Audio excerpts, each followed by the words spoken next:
আসসালামু আলাইকুম, সাথে আছি Sadika Sharmin. Welcome to DeCreativen। জাভাস্ক্রিপ্টের এই অ্যাপেক্স কোর্সে আপনাকে স্বাগতম। গত লেকচারে আমরা দেখেছিলাম কিভাবে ইনপুট নিতে হয়, কিভাবে আউটপুট দেখাতে হয়, কিভাবে কমেন্ট করতে হয় এবং এগুলোর প্রয়োজনীয়তা। আজকে আমরা ভেরিয়েবল নিয়ে কথা বলবো। So let's start. আসলে আমরা প্রোগ্রামিং ল্যাঙ্গুয়েজে সবসময় দুই টাইপের কথাবার্তা লিখি। একটা হচ্ছে রিজার্ভ কিওয়ার্ড, আরেকটা হচ্ছে হাবিজাবি। তো রিজার্ভ কিওয়ার্ড কি? রিজার্ভ কিওয়ার্ড যেমন এখানে আমরা কনসোল লগ ইউজ করেছি, এরপর আরো আছে স্ট্রিং, অ্যারে, এগুলো রিজার্ভ কিওয়ার্ড।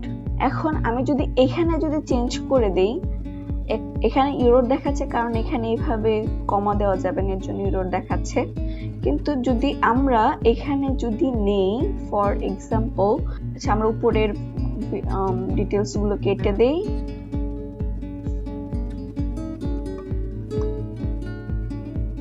সো এখানে যদি আমরা লিখি যে কনসোলে, ধরেন কনসোলে এখানে র্যান্ডম কিছু একটা লিখে দিলাম, লগে কিছু একটা র্যান্ডমলি লিখে দিলাম, ফর এক্সাম্পল লগটা চেঞ্জ করলাম না, ডকুমেন্টে সামথিং লিখে দিলাম। তো এখন সেভ করে যদি আমরা রান করি, যেহেতু আমাদের ইন্ডেক্স থেকে আসছে, সুতরাং ইন্ডেক্সের কপি পাথ করে আমি যখন রান করছি, সো যখন আমি রান করছি তখন যেহেতু আমরা কনসোলে দেখতে পারবো ইরর হয়েছে কিনা, সো আমরা কনসোলে চলে যাচ্ছি, এখানে দেখাচ্ছে যে ইজ নট ডিফাইন্ড, মানে ওর সাথে পরিচিত না, যার জন্য এই জিনিসটাকেও ইরর দেখাচ্ছে। এরপর ধরেন আমি যদি এখানে এটা ঠিক করে দিয়ে এখানে কনসোল লগ করে দিলাম, বাট এখানে আমি ভুলই লিখে দিয়েছি, এরপরেও ভুল দেখাবে। কারণ কি, এখানে প্রথমটা চলে আসছে। এখানে ইন্টারেস্টিং ফ্যাক্টস হচ্ছে এটা লাইন বাই লাইন হচ্ছে। প্রথমে কনসোল লগটা চেক করছে, কনসোল লগে কোনো এরর নাই, ভ্যালু দেখাচ্ছে। এরপরে কি হচ্ছে, ডকুমেন্ট রাইটে চলে আসছে, ডকুমেন্ট রাইটে গিয়ে কি করছে, এখানে গিয়ে সে একটা এরর পেয়েছে, তো তখন সে এররটা দেখাচ্ছে। এখানেও সেম রেফারেন্স এরর, মানে এখানে আমাদেরকে বলছে যে এটা কি দিয়েছেন, এটা আমার পরিচিত না, ডিফাইন না। তো যখন আমরা এরকম আনডিফাইন জিনিসপত্র দিই বা হচ্ছে যেগুলো জাভাস্ক্রিপ্ট জানে না, ওগুলোকে জাভাস্ক্রিপ্ট হাবিজাবি বলবে।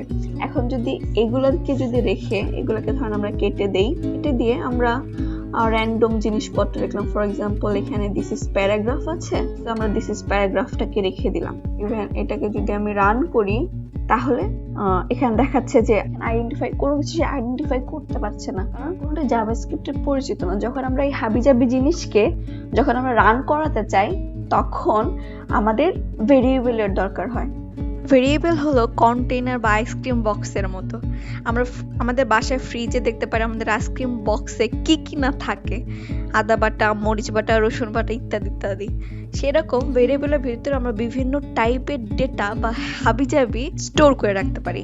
সেটা হতে পারে নাম্বার, যেমন ইন্টিজার হতে পারে, স্ট্রিং হতে পারে, অ্যারে হতে পারে, এগুলোকে আমরা ডেটা টাইপ বলে। এগুলো সম্পর্কে আমরা ফিউচারে জানবো। ভেরিয়েবলকে আমরা লিখবো কিভাবে, জাভাস্ক্রিপ্টের কিছু রুলস আছে লেখার, এগুলোকে আমরা সিনট্যাক্স বলি, যেমন ফর লুপ, হোয়াইল লুপ, এগুলো লেখার নির্দিষ্ট নিয়ম আছে। সেরকম ভেরিয়েবল লেখারও নির্দিষ্ট কিছু নিয়ম আছে। প্রথমে ক্রিয়েট করতে হয়, এরপর ভ্যালু দিতে হয়। তো চলে আসলাম আমাদের কোড এডিটরে। প্রথমে আমরা প্রিভিয়াস যে কোডটা ছিল এটাকে কমেন্ট আউট করে নিচ্ছি। তো এখন কোন একটা ভেরিয়েবল যদি আমরা বানাতে চাই, তাহলে প্রথমে আমাদেরকে একটা ভেরিয়েবল ক্রিয়েট করতে হবে। তো আমরা ভেরিয়েবলটা কিভাবে ক্রিয়েট করতে পারি, ক্রিয়েট এ ভেরিয়েবল। সো এখানে যখন জাভাস্ক্রিপ্ট প্রথম শুরু হয়, তখন জাভাস্ক্রিপ্টের ফর্মুলা ছিল ভ্যারিয়েবলকে আমরা শর্ট ফর্মে var লিখে আমরা ক্রিয়েট করতে পারি। তো var a, এখন এরপরে var a, তার মানে ভেরিয়েবলটা ক্রিয়েট হয়ে গেছে। মেমোরিতে একটা জায়গাতে এই a নামের একটা ভেরিয়েবল ক্রিয়েট হয়ে গেছে, মানে একটা কন্টেইনার ক্রিয়েট হয়ে গেছে। এখানে পরবর্তীতে আমি ভ্যালু অ্যাসাইন করতে পারবো। তো ভ্যালুটা আমরা কিভাবে অ্যাসাইন করব, অ্যাসাইন এ ভ্যালু। সো এখানে আমাদের ভ্যালু অ্যাসাইন করার জন্য জাস্ট এখানে 10টা লিখতে হবে, ঠিক আছে। তো এখন কথা হলো, যদি আমি ভ্যালুটাকে অ্যাসাইন না করি তাহলে কি দেখাবে। জাস্ট আমরা ভ্যালুটাকে ক্রিয়েট করছি কিন্তু কোনো প্রকার ভ্যালু অ্যাসাইন করিনি, তখন আমাদের কি হবে। সো দেখি আসা যাক। সো আমি কনসোল করে জাভাস্ক্রিপ্টের মেইন যে পার্টটা সেটা হচ্ছে এটা top to bottom line wise data collect করতে যায়। তো আমি যখন কনসোল লগ করতেছি তার মানে ভ্যারিয়েবলটা আমি শুধু ক্রিয়েট করছি, ভ্যারিয়েবলের সাথে কোনো ভ্যালু অ্যাসাইন করি নাই। সো এখন আমরা দেখতে পারবো যে আসলে কি হচ্ছে এখানে। এরপরে যখন এই কনসোল লগটা হলো, ভ্যালুটাকে অ্যাসাইন করছি, সুতরাং এখানেও আমরা কনসোল লগ করে দেখি এখানে ভ্যালুটা কি আসছে। সো সেভ করলাম, সেভ করে আমরা এখন ব্রাউজারে চলে যাচ্ছি। সো আমরা এখন যেহেতু কনসোল লগ করেছি সুতরাং আমাদের কনসোলে যেতে হবে। প্রথমে কি আসছে, আনডিফাইন্ড। এর মানে হচ্ছে সে ভ্যারিয়েবলটাকে পেয়েছে কিন্তু ভ্যারিয়েবলের কোনো ভ্যালু নাই। এরপরে কি হয়েছে, যখন আমি এখানে এর ভ্যালু দিয়েছি তখন এখানে ভ্যালু অ্যাসাইন হয়ে গেছে অলরেডি। যখন আমরা কনসোল লগ করতেছি তখন আমরা এর ভ্যালুটা পাচ্ছি। ভ্যারিয়েবলের কিছু লিমিটেশন আছে বা কিছু প্রবলেম আছে। তো ওই প্রবলেমটাকে ঠিক করার জন্য 2015 সালে ECMAScript বা ES6 আসে। সেখানে আমরা নতুন করে লেট এন্ড কনস্ট এই দুইটা কিওয়ার্ড পাই বা ভেরিয়েবল পাই, যেটার মাধ্যমে আমরা ভেরিয়েবলকে ডিক্লেয়ার করতে পারি। লেট, var এবং কনস্ট্যান্টের মধ্যে কিছু চেঞ্জ আছে যেটা আমরা পরবর্তী ভিডিওতে আলোচনা করব। যখন আমরা ভেরিয়েবলটা ডিক্লেয়ার করি তখন আমাদের এখানে কিছু টার্ম আছে যে টার্মগুলো ইন্ডিভিজুয়াল নেম আছে। তো এই জিনিস আমাদের জানা দরকার। বর্তমান সময়ে varটা ইউজ হয় না বললেই চলে। এর পরিবর্তে আমরা লেট ইউজ করি যেটা ভেরিয়েবল হিসেবে কাজ করে। এটা আইডেন্টিফায়ার হিসেবে কাজ করছে। এখানে আইডেন্টিফায়ার বলতে যে ভেরিয়েবলটির যে আইডেন্টিফাই মানে এ ধারা এই ভেরিয়েবলটাকে বোঝাচ্ছে। এখানে যে ইকুয়াল সাইনটা আছে সেটা অ্যাসাইনমেন্ট অপারেটর হিসেবে কাজ করছে। এটা মানে হচ্ছে একটা ভেরিয়েবলের ভিতরে একটা ভ্যালুকে অ্যাসাইন করছে। 10 যেটা এটা হচ্ছে ভ্যালু, বেসিক্যালি লিটারাল বলা হয় এটাকে, স্ট্রিং বা লিটারাল বলা হয় কারণ এটা একটা ফিক্সড ভ্যালু থাকে। ভ্যারিয়েবলের যে আইডেন্টিফায়ারটা আছে মানে এ, আমাদের ভেরিয়েবল সেটআপের জন্য এ, শুধু এখানে এটা ইউজ হয় না। এখানে আপনি জানেন যে কোনো নেম দিতে পারেন, যে কোনো ভেরিয়েবল আইডেন্টিফায়ার নেম দিতে পারেন, কিন্তু এখানে কিছু রুলস ফলো করতে হবে। যেমন এখানে আপনি লেটার ব্যবহার করতে পারবেন, ডিজিটস ব্যবহার করতে পারবেন, $সাইন অ্যালাউড, কিন্তু আপনি চাইলে রিজার্ভ কিওয়ার্ড ব্যবহার করতে পারবেন না। প্রত্যেক প্রোগ্রামিং ল্যাঙ্গুয়েজেরই কিছু রিজার্ভ কিওয়ার্ড থাকে। এটা সম্পর্কে আমি ডেসক্রিপশনে লিংক দিয়ে দিব।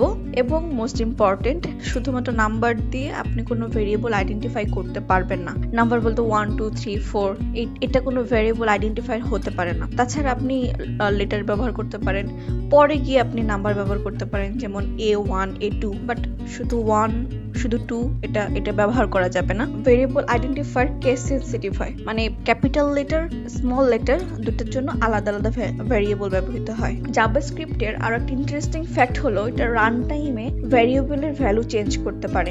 এর জন্য আমরা একে ডাইনামিক টাইপ ল্যাঙ্গুয়েজ বলি। এটার জন্য আমরা কোড এডিটরে চলে যাচ্ছি। সো চলে আসলাম আমরা কোড এডিটরে। এখন এখানে অলরেডি এর ভ্যালু দেওয়া আছে। সো এখানে এই যে এর ভ্যালুটা এটা হচ্ছে নাম্বার, যে ভ্যালুটা আমরা দিয়েছি এটা হচ্ছে নাম্বার। পরবর্তীতে সাপোজ আমরা চেঞ্জ করে এর ভ্যালুটা দিলাম, ফর এক্সাম্পল একটি স্ট্রিং দিয়ে দিলাম সাদিকা, এটা একটি স্ট্রিং ভ্যালু, ঠিক আছে। তো এখন যদি আমি কনসোল লগ এইখানে করি, সো লেটস সি কি আসে। সো আমরা সেভ করে চলে গেলাম, রিফ্রেশ। প্রথমে যখন আমরা কনসোল লগ করেছি তখন কোনো ভ্যালু ছিল না, তখন এখানে জাস্ট ভ্যারিয়েবলটাকে ডিক্লেয়ার করেছি, কোনো ভ্যালু ছিল না, যার কারণে এটাকে আনডিফাইন্ড দেখাচ্ছে। পরবর্তীতে আমি যখন ভ্যালু অ্যাসাইন করেছি, ভ্যালুটা হচ্ছে 10, এরপর যখন আমি কনসোল লগ করেছি তখন এখানে আমাকে 10 ভ্যালু দেখাচ্ছে। এরপর যখন আমি আবার ভ্যালু চেঞ্জ করলাম, মানে আমি রান টাইমের ভিতরেই আমি আমার ভ্যারিয়েবলের যে ভ্যালুটা সেই ভ্যালুটাকে চেঞ্জ করছি, সাথে সাথে এটা চেঞ্জ হয়েও যাচ্ছে। এর জন্য জাভাস্ক্রিপ্টকে ডাইনামিক টাইপ ল্যাঙ্গুয়েজ বলে। আরো কিছু প্রোগ্রামিং ল্যাঙ্গুয়েজ আছে যেমন সি, সি++, জাভা, এগুলোর ভ্যারিয়েবলের যে ভ্যালুগুলো সেগুলো রান টাইমে চেঞ্জ করা যায় না, এর জন্য এদেরকে স্ট্যাটিক টাইপ ল্যাঙ্গুয়েজ বলা হয়। সো আজকে এই পর্যন্তই। যদি ভালো লাগে প্লিজ লাইক, শেয়ার এবং কমেন্ট করবেন। Thank you so much for watching this video and see you in the next video. Till then, explore more.